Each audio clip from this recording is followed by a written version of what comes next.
Buenas, buenas. Ding dong. Bienvenidos, bienvenidas, bienvenides.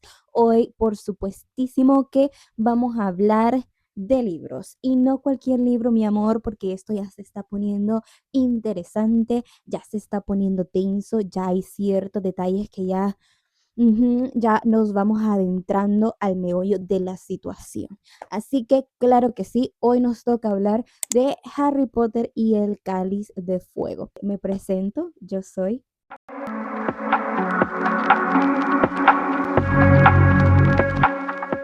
Aquí tenemos ya a nuestro Harrycito preparado. Harry, ¿estás preparado? Claro que sí, mi amor. Yo también. Este va a ser un video largo, así que te recomiendo que vayas por tu snack, vayas por tu agüita y que te pongas cómodo, así como yo estoy aquí, mira, estoy bien cómoda porque hoy sí, y como puedes ver, uf, no es cualquier cosa, mi amor, esto está potente. Como ya te la sabes, vamos a hablar de los datos que a mí me parecieron importantes e indispensables, que me parecieron chistosos. No vamos a relatar toda la historia, pero sí es importante muchos detalles que se quitaron de las películas. Ahí atrásito quise poner un poquito de la vista de mi ventana, que por cierto, amo la vista de mis ventanas. Tengo dos ventanas y a pesar que ya la luz ya se me está yendo, pero miren, o sea, estamos en otoño y esas cosas tan lindas, no les puedo mostrar, pero en otro video será. Los árboles están preciosos. Comencemos. Para empezar, así como en la película, vemos que esta historia no comienza desde la perspectiva de Harry. Nuevamente, es desde la perspectiva de otra persona. Y en este caso tenemos a nuestro odiado o querido, no sé tú, Lord Voldemort. Así es. Entonces, el primer capítulo se llama La mansión de los Riddle. Qué rico es leer información relevante acerca de la trama de la historia. Para mí eso es lo mejor. O sea, hay libros que sí tienen sus cosas graciosas, partes de la historia que yo sé que son importantes, pero ¿sabes qué es lo que me gusta a mí? Me gusta cuando la historia, cuando esa parte de la historia es la clave de la trama de toda la historia. Eso para mí es la gloria, es como que me esté dando de comer. Para mí, este es el inicio de todo. Este libro es donde la historia apenas comienza. Aquí ya tenemos la relación entre Harry y Sirius. Ya sabemos que Sirius está escondido porque a pesar de que se libró de la desvivisión, pero aún así los del ministerio lo siguen persiguiendo. Entonces prácticamente para el resto del mundo él es culpable, excepto para Harry y ciertas personas. Entonces vemos cómo se mandan cartas, cómo siempre siguen en comunicación. Harry le escribe a Sirius que por qué le duele tanto la cicatriz, porque le está doliendo mucho y eso pues no es normal. Uno de los pequeños datos interesantes es que Petunia tenía en dieta a Dudley, que es el primo de Harry, y pues por consiguiente lo tenían en dieta a él también. Me da mucha risa porque Harry les envía cartas a Ron y a Hermione que por favor le envíen algo de comer. Y pues me da mucha risa porque en efecto Ron y Hermione le envían cosas. Harry había recibido 4 tartas estupendas enviadas por Ron, Hermione, Hagrid y Sirius. Desde el inicio ya empezamos con algunos problemillas y empezamos con la trama, y es que este año es el año de los Juegos Mundiales de Quidditch. Entonces los Weasley invitan a Harry a ir con ellos. Al parecer al señor Weasley, gracias a su ascenso y a otras cosas de por ahí, el ministro le dio buenos asientos a Weasley y a su familia para poder ver el partido de Quidditch pues en buenos lugares. Entonces, obviamente, como siempre, Vernon y Petunia son un impedimento para el pobre Harry. Molly Weasley, eso me gusta también de Molly, que ella siempre está como pendiente de mi queridísimo Harry. Entonces vemos como Molly le envía una carta pidiéndole permiso a Vernon. Digo, Vernon, pues a pesar que siempre le quiere poner trabas a Harry, pues al final sí lo deja ir porque ya no le queda otra opción. Como que Harry en un momento le dijo como, ¿no me vas a dejar ir? Bueno, le tendré que decir a mi padrino Sirius, el asesino, que, que pues no voy a poder ir y voy a estar muy triste. Y he aquí en donde aparece uno de los momentos más chistosos, que obviamente no aparecen en el libro, y es que llegan los Weasley, porque no llega uno, llegan varios Weasley a traer a Harry para llevárselo al Mundial de Quidditch. Llega el señor Weasley a través de la red Flu, que es la red de chimeneas. Entonces llegan y llega Fred y George, y llega creo que también Ron. Fred y George ya habían escuchado de Dudley, que es el primo de Harry. Entonces, ellos ahorita en este libro más que todo están como bien concentrados en crear todos los productos que después con el tiempo nos damos cuenta que es para la tienda. Ahorita están como apenas empezando como a hacer inventos, ya llevan un tiempecito practicando y así. Entonces, ellos ya habían escuchado de Dudley, que Dudley era un bravucón y pues obviamente ellos quieren a Harry y le hicieron una broma a Dudley. Ellos ya sabían que Dudley es comelón. Entonces, como que le dijeron, Harry, te vamos a ayudar a bajar las cosas de tu cuarto, de tu habitación. Y le bajaron el baúl, pero son pícaros porque dejaron a propósito unos dulces para que Dudley los agarrara. Pues esos dulces son, creo que se llama lingüilón, algo que tiene que ver con lengua. El punto es que a Dudley le creció la lengua varios metros. Se hizo un desastre, obviamente el tío Vernon asustado, Dudley gritando, y de que, ¿qué le han hecho a mi hijo? Harry tuvo que salir, el señor Weasley se encargó de la situación, o sea, Arthur Weasley, se encargó de la situación y le dijo como que váyanse, váyanse, yo voy a hablar con el señor Vernon. Y pues Arthur tuvo que solucionar ese problema, esa pequeña broma de Fred y George. A todo esto faltaban varias semanas para entrar a Hogwarts, entonces Harry prácticamente estuvo viviendo por varias semanas donde los Weasley y pues para poder asistir al partido de Quidditch. Uno de las escenas muy románticas es que hay un momento en donde hacen como una cena. No me acuerdo si la cena era por el cumpleaños de Harry o si era solo una cena de los Weasley. Había llegado Bill y Charlie y habían como 11 personas en la casa de los Weasley y no cabían adentro. Entonces fue una escena muy bonita porque sacaron mesas, sacaron sillas, dicen que el señor Weasley prendió velas, linternas o velas a través de magia y como que pusieron toda la mesa. Fue un momento bonito porque todos iban para, no ese día, pero en los días posteriores, iban para el Mundial de Quidditch y todos estaban como hablando del partido, como de que no, Crown va a ganar, Irlanda va a ganar, que no sé qué, y como un ambiente muy ameno, muy familiar. Entonces aquí relata una frase que me gustó mucho y dice, eh, esto está desde la perspectiva de Harry.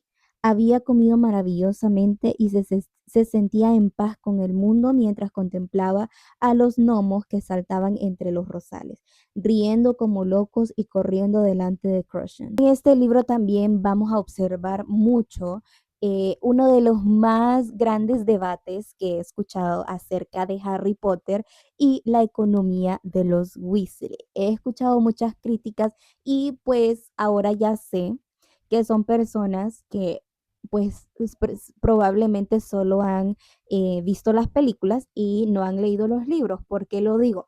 Porque en los libros sí se especifican muchas cosas acerca de cómo Harry ayuda un poco a los Weasley. Entonces, una de las cosas que yo había escuchado es de que ese Harry, que bien que llegaba a comer a la casa de los Weasley y nunca le dio pero ni un galeón, eso es totalmente falso. Bueno, más adelante vamos a ver que Harry sí ayuda a los Weasley. Lo que pasa es que también como que hay una parte del libro en donde especifica que obviamente la señora Weasley, o sea, Molly Weasley, no le iba a aceptar ninguna cantidad de dinero a Harry. Entonces, bueno, lo que les quiero decir es que Harry ya estaban en los mundiales de Quidditch y Harry hizo un gesto que a mi parecer me pareció muy bonito con respecto a esto de las cosas materiales. Estaban en el mundial de Quidditch y estaban vendiendo como ciertos artefactos. Ustedes saben, como cuando uno va a un partido y te venden que la manito de goma, te venden varias cosas, solo que esto son artefactos con magia. Y había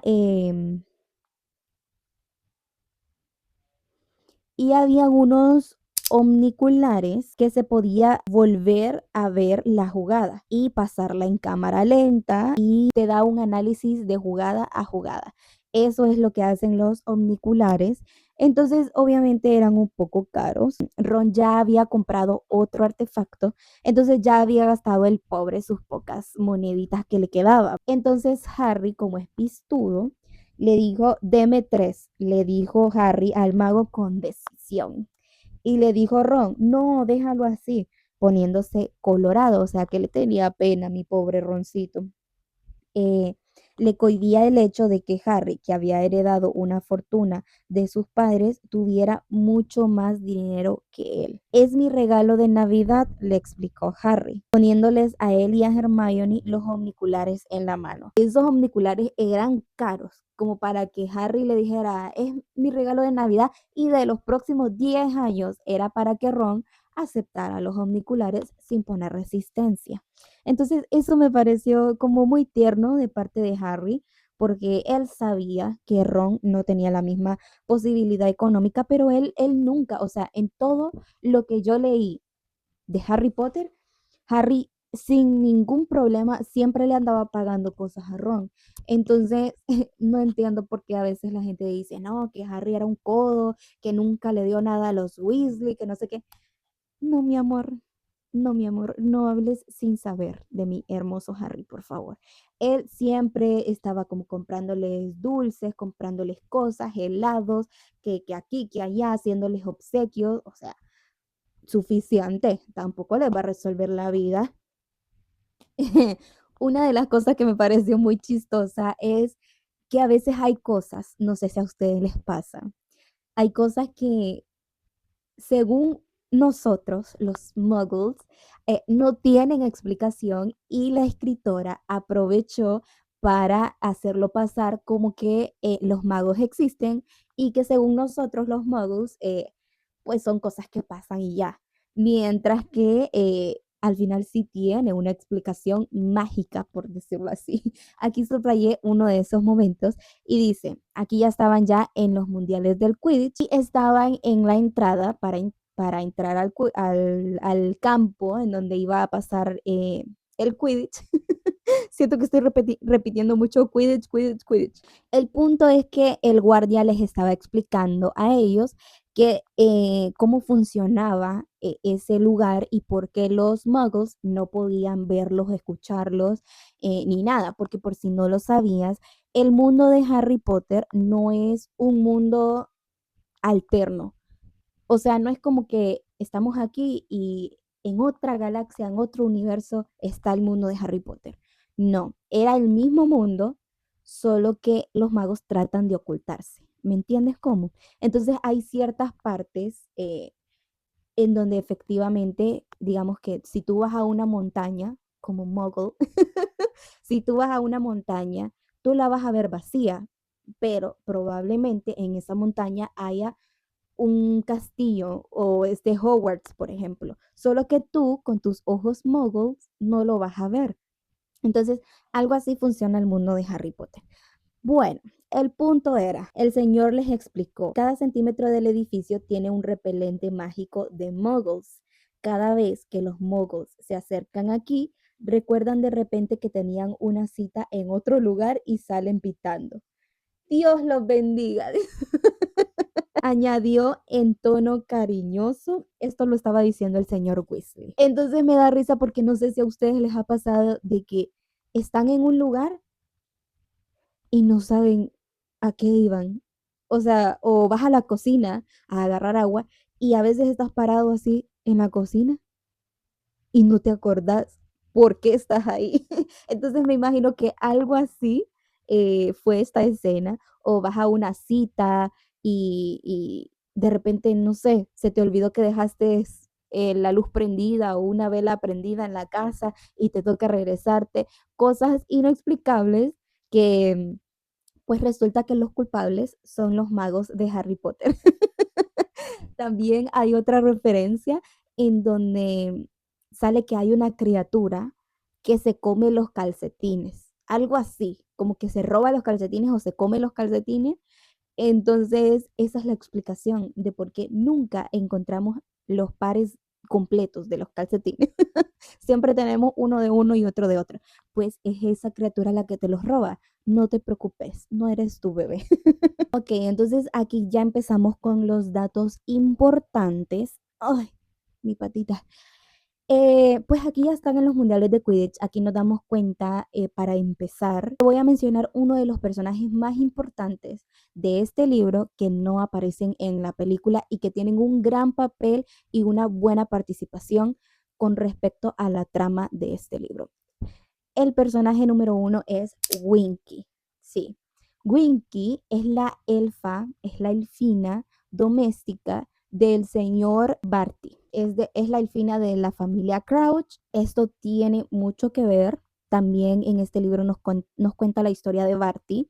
Pero bueno, de eso lo vamos a hablar más adelante. Lo que te quería decir es que ahorita ya aparece Winky. Winky le está cuidando el asiento al señor Barty. A la par de los asientos en donde está Harry y los Weasley, está la elfina doméstica cuidándole el asiento a Barty Crouch. Bueno, eso es lo que se supone que está haciendo. Ahí conocemos por primera vez a Winky. La historia continúa, pasa al partido de Quidditch y ahí es donde por primera vez aparece la marca tenebrosa. Dentro del caos de cuando sale la marca tenebrosa, empieza la gente a gritar, a correr, como que los mortífagos les divierte. eh, Lanzar a la gente al aire y mantenerla ahí en el aire, incluso hasta niños, la verdad es que pues esto es muy específico y dicen que ni a los niños respetaban. Empieza el caos, todos empiezan a correr, obviamente Harry, Ron y Hermione empiezan a huir ahí en medio de las tiendas de campaña. Una de las cosas que me gustó mucho, que Ginny está muy cerca de Fred y George. Eso me pareció muy tierno. Fred y George siempre estuvieron como bien juntos, tenían una buena relación con Ginny. Entonces aquí relata que, bueno, inmediatamente empieza el caos y Fred agarró de la mano a Ginny tirando de ella hacia el bosque. Entonces me gustó mucho ese pequeño detalle que, o sea, imagínate a Fred y George como Ginny, o sea, lo primero, y ellos salen y la salvan y se esconden. Eso me gustó mucho. Aquí tenemos nuestra primera confusión. ¿Se acuerdan de la escena en donde de repente llegan los del ministerio y empiezan a dispararles a Harry, Ron y Hermione que están huyendo, nada más, no están haciendo nada malo? Y el señor Weasley entra y dice, no, es mi hijo, y que deténganse. Entonces el señor Barty Crouch empieza a inculpar a Harry Potter y a preguntarle de que por qué él está ahí justo donde está como la marca tenebrosa. Resulta que el lugar de donde salió el hechizo estaba un poco por ahí cerca de donde estaban ellos y a quien encontraron en el lugar del incidente fue a Winky, la elfina doméstica del señor Crouch. Winky ni siquiera sale en las películas ni un poquito, o sea, ni siquiera existe en las películas. Aquí también es donde empezamos a conocer un poco más de la personalidad de Percy Weasley. Es en donde él empieza a trabajar para el señor Barty Crouch, o sea, en el ministerio. Empieza como asistente de Crouch y pues como que se le empieza a subir la altanería. Tengo una duda para las personas que ya vieron las películas y los libros porque necesito gente que tenga toda la información completa para que tú, persona que ya lo sabes, me puedas explicar esto. Y dice, mira, aquí tienes lo que mi madre te compró en el callejón Diagon. Esto lo está diciendo Ron Weasley. También te sacó un poco de oro de la cámara acorazada y te ha lavado los calcetines. ¿Por qué subrayé esto? ¿Cómo? ¿Por qué razón, motivo o circunstancia otra persona te puede sacar dinero del banco? O sea, ¿cómo?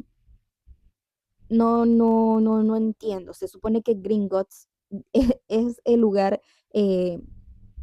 con más seguridad, aparte de Hogwarts, Y no entiendo cómo la señora Weasley puede ir tranquilamente a la cámara donde Harry tiene su oro y sacarle dinero y ya, como si nada, o sea, Harry ni siquiera sabía que ella había ido, o sea, eso no se especifica. No es como que dice, no sé, pero por supuesto Harry eso ya lo sabía porque él le concedió el permiso de ir.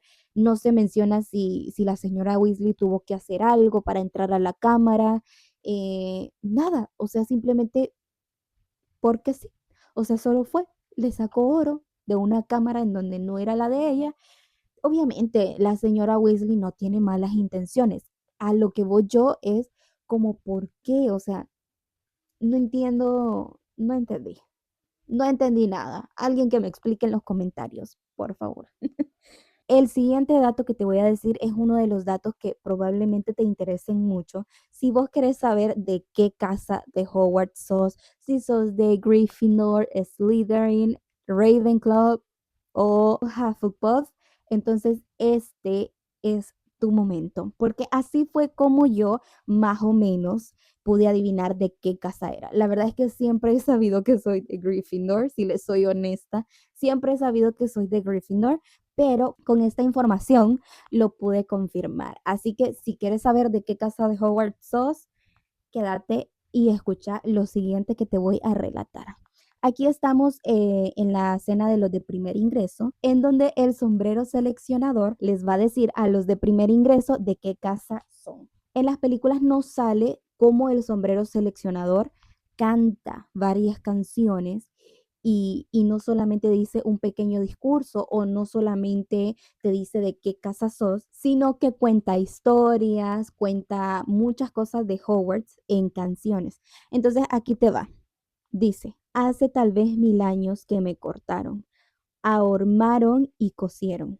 Había entonces 4 magos de fama de los que la memoria los nombres guarda. El valeroso Gryffindor venía del páramo, el bello Ravenclaw de la cañada, y el ancho valle procedía Hufflepuff el suave, y el astuto Slytherin de los pantanos. Compartían un deseo, una esperanza, un sueño. Idearon de común acuerdo un atrevido plan para educar jóvenes brujos. Así nació Hogwarts, este colegio. Luego, cada uno de aquellos fundadores fundó una casa diferente para los diferentes caracteres de su alumnado. Para Gryffindor, el valor era el mejor. Para Ravenclaw, la inteligencia. Para Hufflepuff, el mayor mérito de todos era romperse los codos. No entendíamos, pero bueno. El ambicioso Slytherin ambicionaba alumnos ambiciosos. Estando aún con vida, se repartieron a cuantos venían, pero ¿cómo seguir escogiendo cuando estuvieran muertos y en el hoyo? Fue Gryffindor el que halló el modo. Me levantó de su cabeza y los 4 en mí metieron algo de su cesera para que pudiera elegiros a la primera. Ahora ponme sobre las orejas, no me equivoco nunca.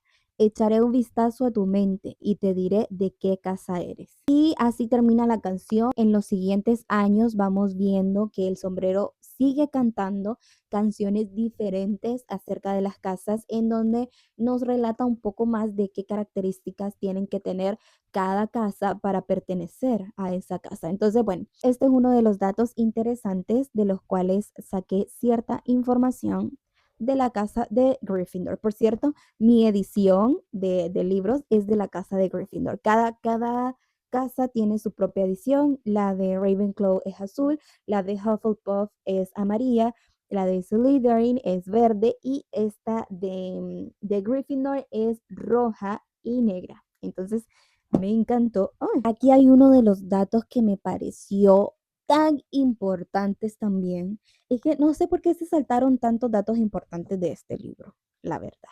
La verdad es que para los productores que hicieron Harry Potter, si me pusiste a ver películas de 3 horas cada película, nada te costaba o hacer otra película o agregarle una media horita más y agregarle los detalles que faltaban. Opino yo en mi humilde opinión. Pero bueno, prosigamos. La verdad es que Hermione con este dato, con esta acción, se ganó mi corazón.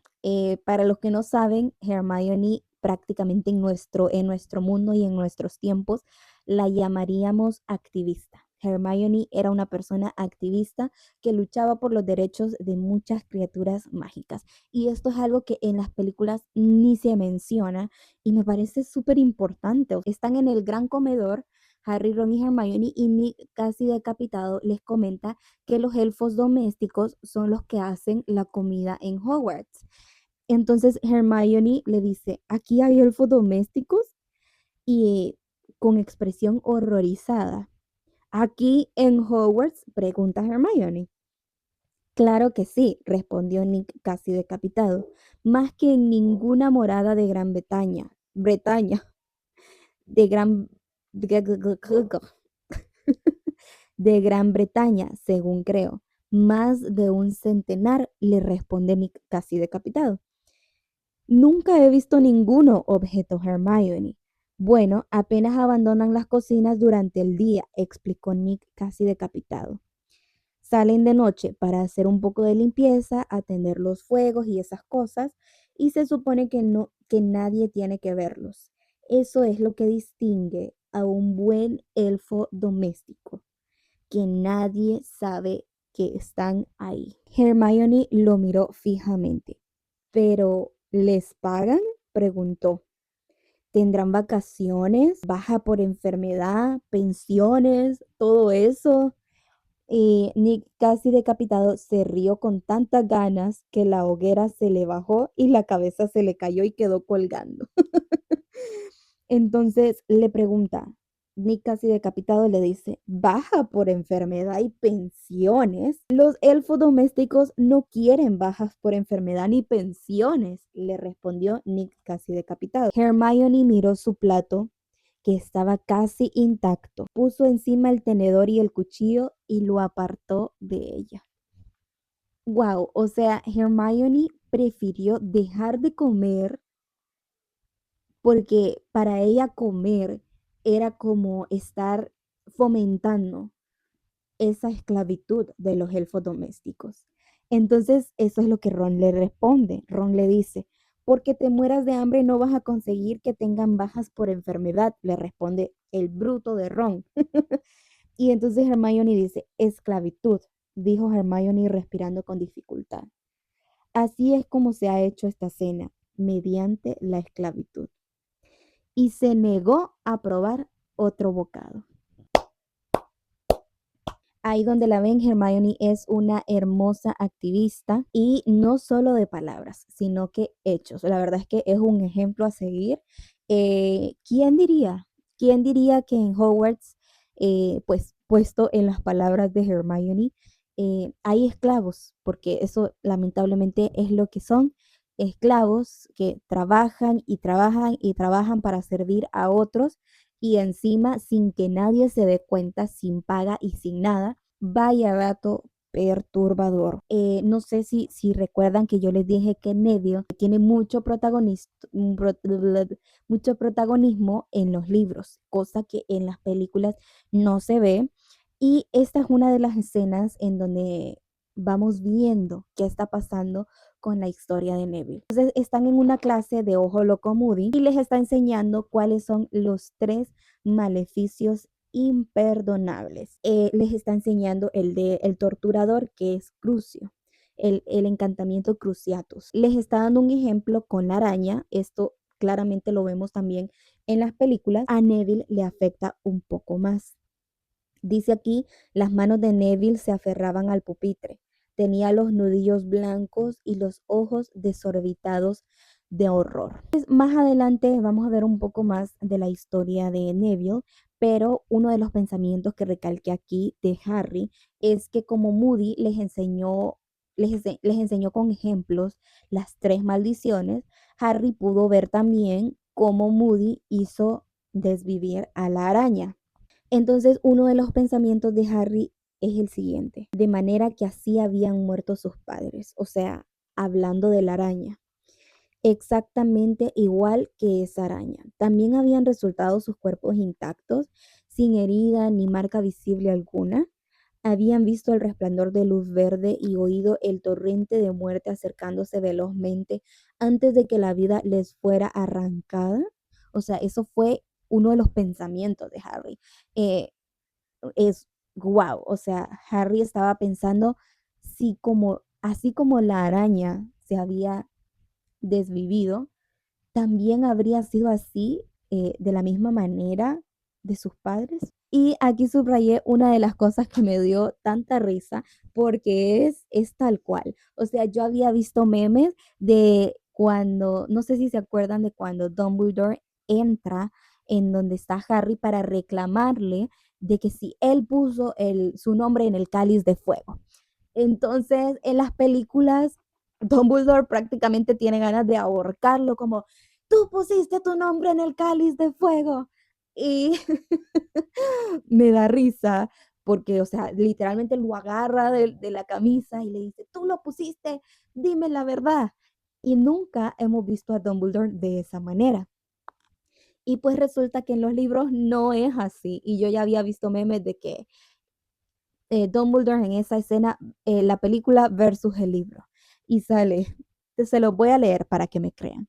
Y sale, el profesor Dumbledore miró a Harry y éste le devolvió la mirada, intentando descifrar la expresión de los ojos tras las gafas de media luna. ¿Has echado tu nombre en el cáliz de fuego, Harry?, preguntó Dumbledore con tono calmado. Entonces, en la película nada que ver esa escena con la escena de los libros. Pero bueno, me imagino que era como para ponerle más sazón. Ok, han aguantado los condenados estos, los micrófonos. Aquí de igual manera empezamos a ver cómo la actitud de Ron empieza a cambiar.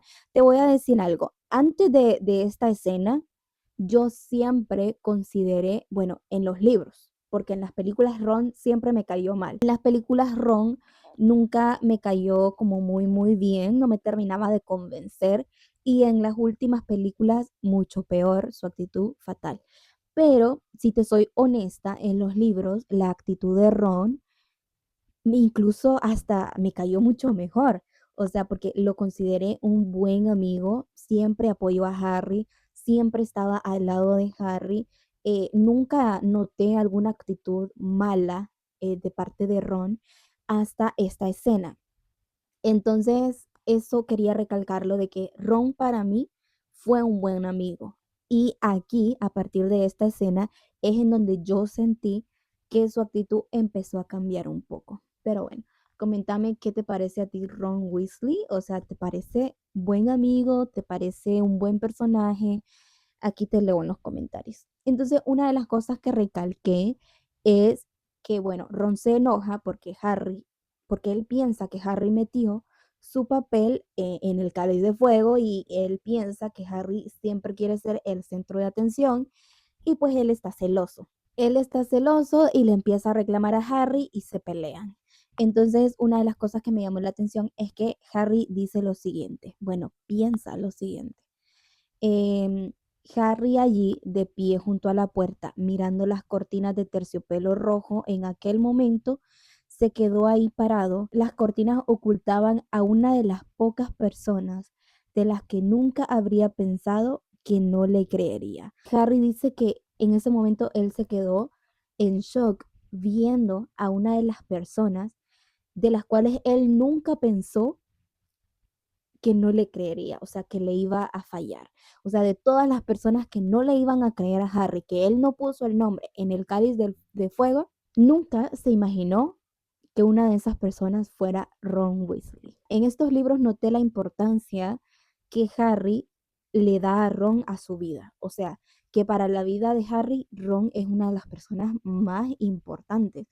Cada vez que hay una pelea entre Harry y Ron, Harry se siente súper mal, o sea, fatal. Él realmente se siente mal y pues está como empieza a tener como esta ansiedad y entre querer arreglar las cosas y entre estar enojado con Ron por no haberle creído. Eso me pareció muy interesante y muy tierno. Aquí tengo una de las escenas que les digo en las que siento que Hedwig, que es la lechuza de Harry, tiene tanta personalidad. Me da mucha risa porque a todo esto Harry y Sirius siempre se estaban carteando, se estaban mandando cartas. Entonces me da risa porque Hedwig le tocaba ir a lugares súper lejos y escondidos para poder darle y poder traerle a Harry cartas de Sirius. Entonces como que la lechuza estaba enojada por eso. Ella le trajo una carta de Sirius y Harry la mandó de regreso y ni siquiera le dio tiempo, pero ni de descansar a la pobre lechuza. Entonces una de las cosas que me dio risa es que dice aquí, a todo esto Harry y Sirius se estaban mandando cartas, pero no querían que la lechuza de Harry fuera interceptada porque como que el ministerio estaba bien pendiente de a quién le escribía Harry y a dónde iba tanto tiempo y tantas veces la lechuza de Harry. Entonces Hermione le dice que utilice una lechuza de las que hay en el colegio para que pues no vean que Hedwig anda de arriba para abajo con cartas que quién sabe para dónde van. Entonces, en efecto, Harry utiliza una lechuza del colegio y lo que me da risa es que Hedwig se pone celosa. Entonces dice, Harry le ataba la carta a una lechuza grande. Cuando ésta partió, Harry se acercó a Hedwig para acariciarla, pero ella chasqueó el pico con furia y revoloteó hacia el techo, donde Harry no podía alcanzarla. Primero Ron y ahora tú, le dijo Harry enfadado, y yo no tengo la culpa.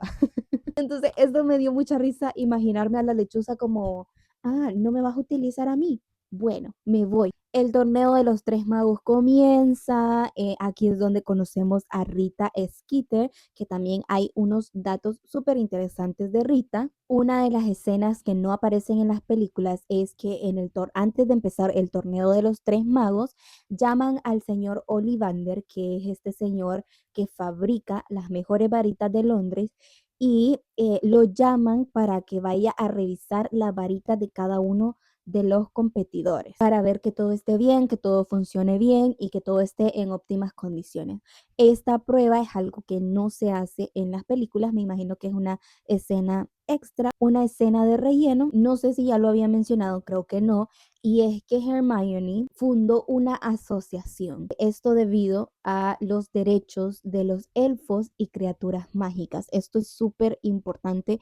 Esto me gustó, me encantó mucho y es algo que no pusieron en las películas. Aquí ya investigué y pues las siglas de PEDDO, Hermione lo nombró así porque eso significa Plataforma Élfica de Defensa de Derechos Obreros. Aquí es donde conocemos por primera vez esta fundación que creó Hermione Granger. En el transcurso de la historia vemos cómo Hermione obliga prácticamente a Ron y a Harry a formar parte de la asociación y empieza a infundir en todo el colegio todo este deseo que ella tiene por ayudar a los elfos domésticos. El torneo va pasando y Harry pasó la primera prueba que ya sabemos que Ron anónimamente le estuvo ayudando y quiero recalcar esta pequeña escena que me pareció, como les digo, o sea, es que Harry quería mucho, mucho, mucho a Ron.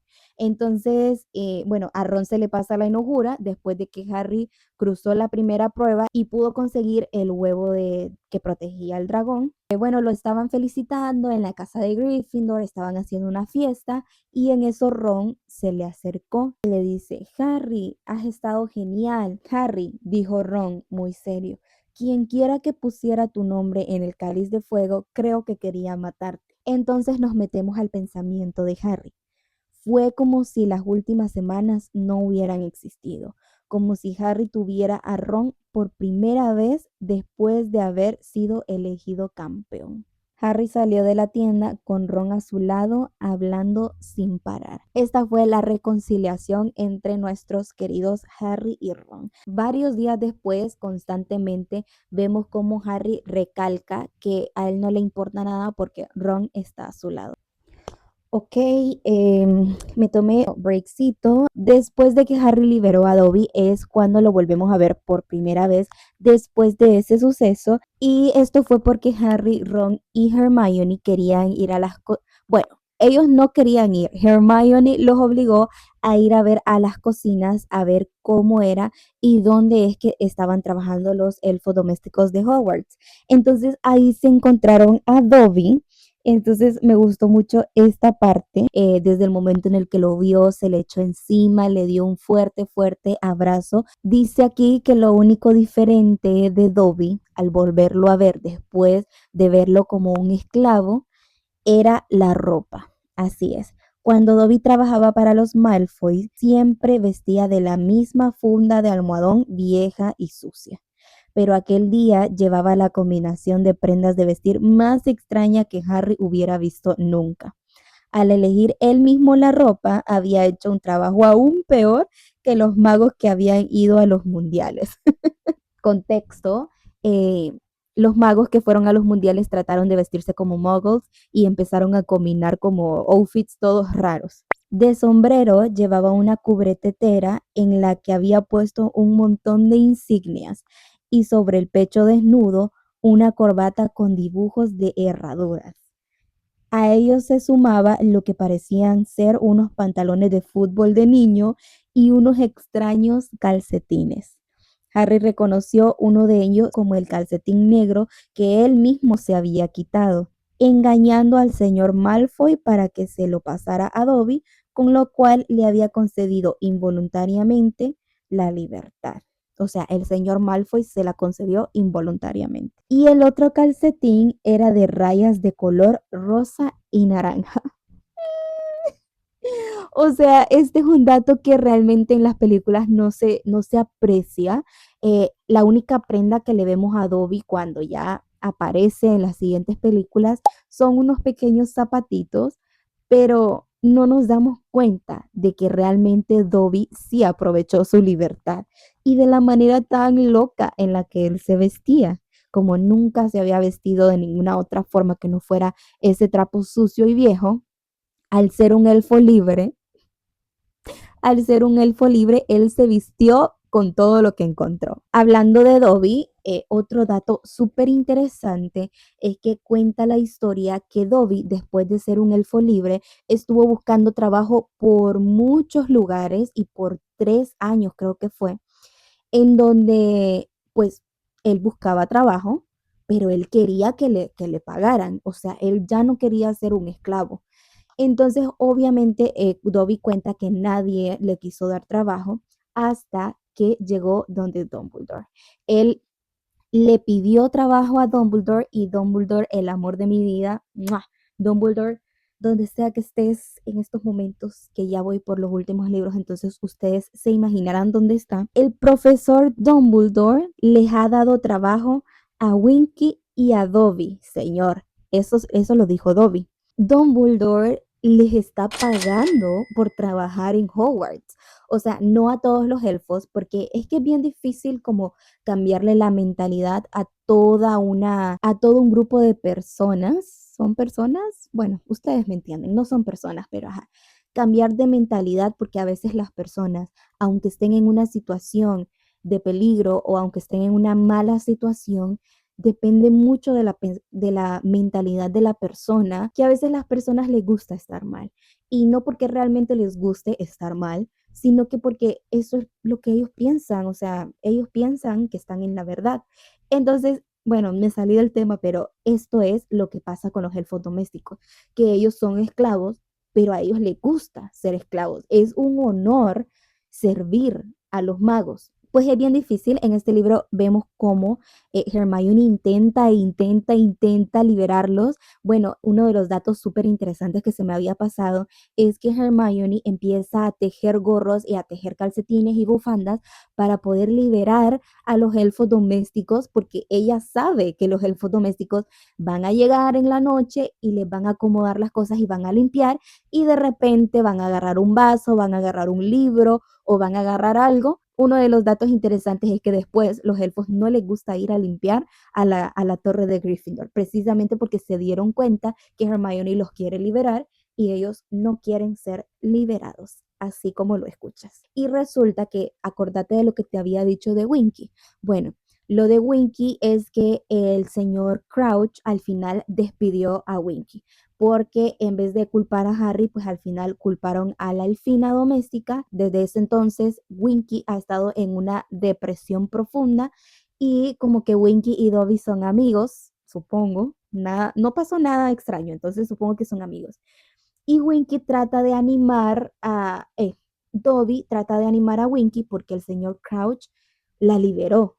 O sea, le dio una prenda y la corrió de la casa. Dobby, a pesar que es un elfo feliz, un elfo libre, Winky no. Entonces, que a ella la hayan liberado era una deshonra. Toda la familia de Winky, todas las elfinas y los elfos domésticos de su descendencia, habían sido siempre los elfos domésticos de la casa Crouch. Entonces, para Winky fue una deshonra total. O sea, incluso hay un diálogo en el que Winky está llorando y dice, si mi madre supiera que hice esta deshonra y que toda mi generación siempre ha cuidado de los Crouch y que qué hará mi amo ahora sin mí. Uno de los datos que les digo que me pareció, no sé, es que yo amo a Dumbledore y es cuánto les pagan a los elfos domésticos en Hogwarts. En este caso, a Dobby. Dice, entonces esto lo está contando Dobby. Entonces se le ocurrió a Dobby,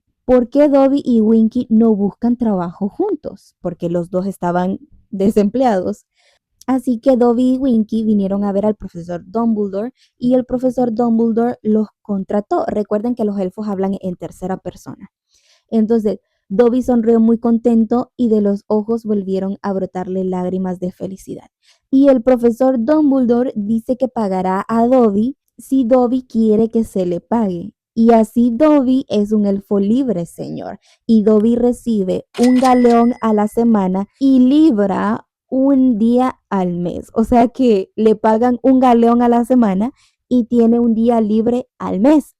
Claro que eso no es mucho, entonces viene Hermione y le dice, eso no es mucho, dijo Hermione. Y entonces Dobby le explica, el profesor Dumbledore le ofreció a Dobby 10 galeones a la semana y librar los fines de semana, explicó Dobby. Pero Dobby regateó hacia abajo, señorita. A Dobby le gusta la libertad, señorita, pero no quiere demasiada, señorita. Prefiere trabajar. ¿Y cuánto te paga a ti el profesor Dumbledore, Winky? Le pregunta Hermione a Winky. Winky se pone a llorar y le dice, Winky puede ser una elfina desgraciada, pero todavía no recibe paga. Winky no ha caído tan bajo. Winky se siente avergonzada de ser libre, como debe ser. Es lo que le digo, o sea, hay algunos elfos que no quieren ser liberados. Dobby es el único elfo que por lo que se ve le gusta ser libre. Y Dumbledore me encanta porque viene y le dice, el profesor, Dobby está contando la historia. El profesor Dumbledore dijo que somos libres y entonces Dobby se puso nervioso de pronto y le hizo a Harry una seña para que se acercara más. O sea, Dobby le dijo como, venga, venga, venga, le digo. Y entonces Dobby le susurró, dijo que somos libres para llamarlo viejete chiflado si queremos, señor. Ay, no, esto me dio mucha risa. A todo esto, Dobby les cuenta a Harry y a sus amigos los planes que tiene para su dinero. Uno de los planes que Dobby quiere hacer con su dinero es que Dobby va a comprarse un jersey. No sé, me pareció súper tierno, súper lindo.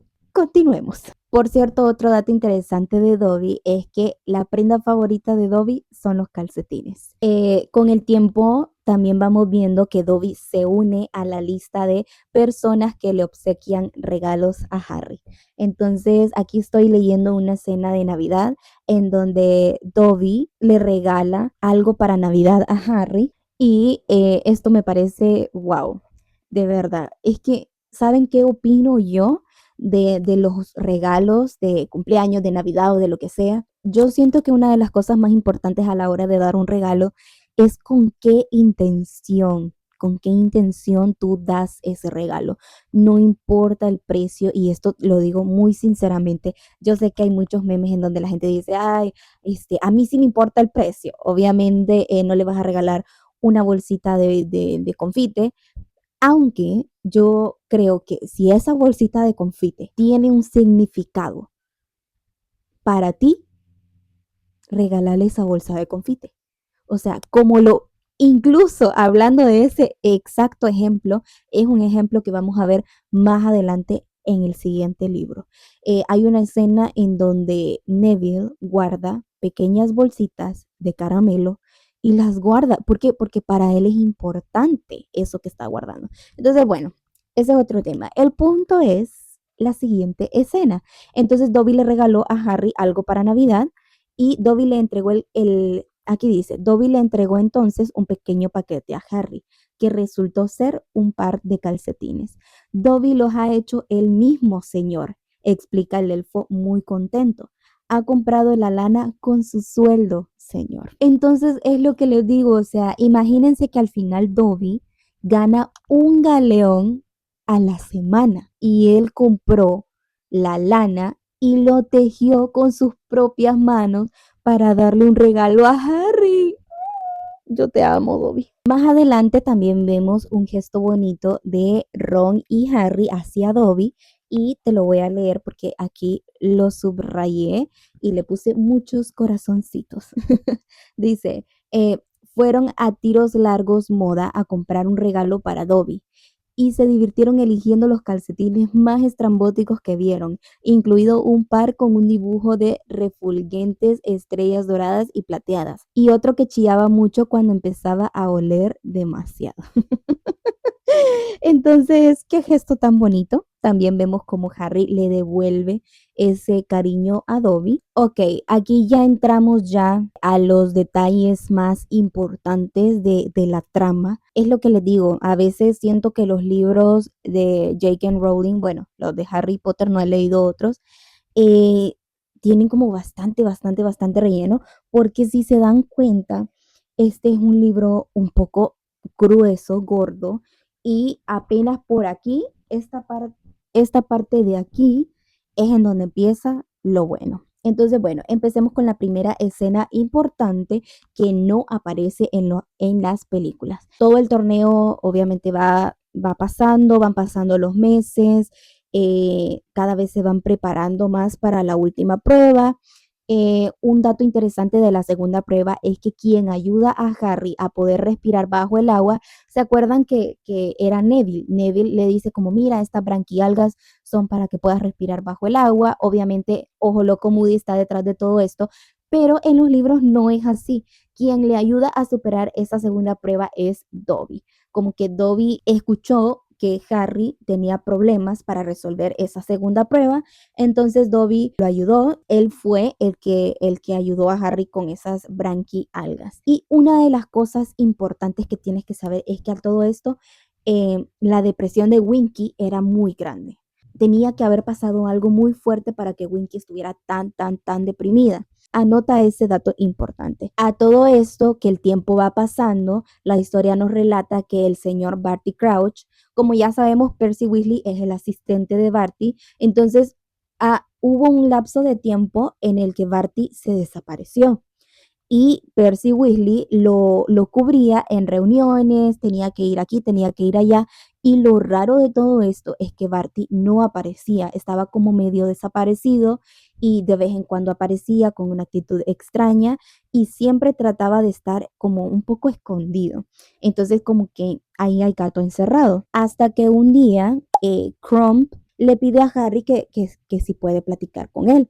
Todo esto debido a que Crumb le quiere preguntar a Harry si Hermione y él son algo más que amigos, ¿no? Estaban cerca de la cabaña de Hagrid, cerca del bosque prohibido, y de repente vieron que el señor Crouch salió del bosque prohibido y salió un poco agitado y salió como de una manera rara. Entonces el señor Crouch está como delirando y le empieza a decir a Harry que vaya a buscar a Dumbledore y que le diga que por favor, que se ha equivocado, que lo ayuden, alguien que haga algo y empieza a tener como delirios. Harry va corriendo a contarle a Dumbledore y le dijo, Crouch no está bien, está como loco, dice que quiere advertir, dice que ha hecho algo terrible, menciona a su hijo y a Bertha Jorkins y a Voldemort. Dice que Voldemort se hace fuerte. En el inicio de este libro, igual que en la película, vemos como Voldemort desvive a una mujer. Ella es Bertha Jorkins, era una mujer que trabajaba en el ministerio y se desapareció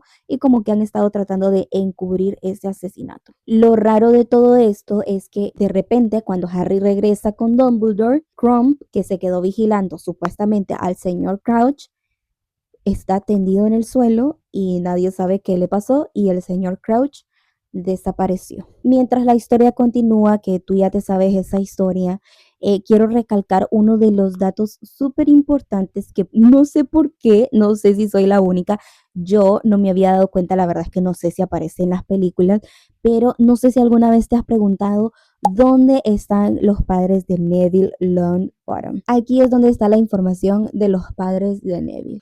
Están locos. Se encuentran los dos en el Hospital San Mungo de enfermedades y heridas mágicas. Creo que Neville va a visitarlos con su abuela durante las vacaciones.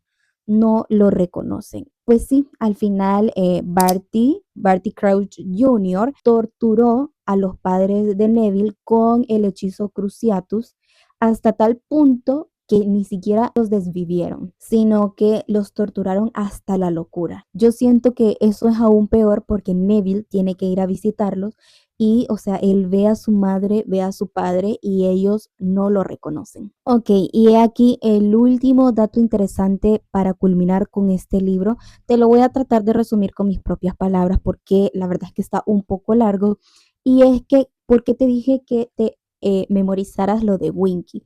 Resulta, resalta y acontece que aquí nos cuentan la historia de Barty Crouch y el hijo de Barty Crouch. Cuando a Barty Crouch Jr. lo metieron en la prisión de Azkaban, su madre quedó destrozada y Barty quedó deshonrado al pues tener un hijo mortífago, porque él era como muy pegado a las leyes. Entonces la historia cuenta que la madre estaba enferma y estaba en sus últimos meses de vida. Y un día que ellos llegaron a visitar a su hijo, Barty y su esposa hicieron un plan para poder sacar a Barty Jr. de Azkaban. Al final la mamá de Barty hizo una poción multijugos para poder parecerse a él. Fueron a dejarle un obsequio y pues resulta que cuando lo estaban visitando se metieron a la celda en donde estaba Barty y ahí le sacaron un cabello de Barty y pues la mamá se convirtió en Barty Jr. y Barty se convirtió en la mamá. Entonces, de esa manera, Barty Crouch padre y Barty Crouch Jr. salieron de la prisión de Azkaban y nadie se dio cuenta porque Barty iba disfrazado de su madre y la mamá quedó en la prisión de Azkaban tomando poción multijugo todos los días hasta que finalmente murió. Como les digo, ella estaba en sus últimos días y de esa manera fue como Barty Crouch Jr. salió de la prisión de Azkaban. ¿Qué tiene que ver Winky con todo esto?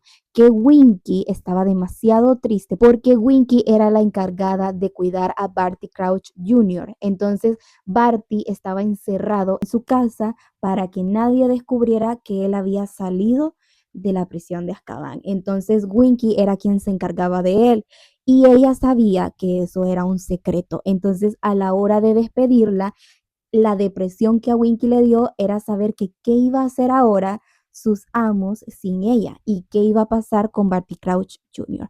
Pues después la historia nos relata que al final Barty Crouch Jr. se unió con Cola Gusano para poder llevarle y poder hacerle todas estas trampas a Harry para que él pudiera entrar al torneo de los tres magos y todo esto, bueno, tiene que ver con el regreso de Lord Voldemort. Y pues como último detalle, no se me ha olvidado lo que te dije de Harry y los Weasley acerca de la economía. Pues bueno, ya te la sabes, Harry ganó el torneo, al final Lord Voldemort regresó. Claro que no se me olvidó la muerte de Cedric. Si te soy honesta, la muerte de Cedric en los libros no es tan triste como en la película. Yo en la película di una llorada por Cedric y en los libros la verdad es que no le dan tanta importancia. Yo creo que eso lo vienen mencionando ya en el otro libro. Ahí sí le dan un poco más de importancia al asunto. Entonces, bueno, Lo que te estaba diciendo del último dato, Harry ganó el torneo de los Tres Magos y por lo tanto el regalo al campeón era 1000 galeones de oro. Harry obviamente no quiso el premio porque para él era un simbolismo del desvivimiento de Cedric. ¿Qué fue lo que hizo Harry? Pues le dio el dinero a los gemelos para inaugurar su negocio de bromas. Eso fue lo que hizo mi querido Harry y así es como los gemelos obtuvieron la base de su negocio. Y de esta manera culminamos con Harry Potter y el Cáliz de Fuego. Siento que hay pequeños detallitos que a veces se me escapan, pero la verdad es que, bueno, los videos de por sí se hacen largos, no quiero como aburrirte. Si se me pasó algo, coméntamelo aquí en los comentarios, te voy a estar leyendo. ¿Qué te parece a ti? Siempre hagamos la comparación de la película con el libro, cuáles fueron las cosas que tú notaste y que probablemente yo no me di cuenta. Dale like, comenta, suscríbete, compartilo y mi Harrycito y yo te esperamos en el próximo video. Bye.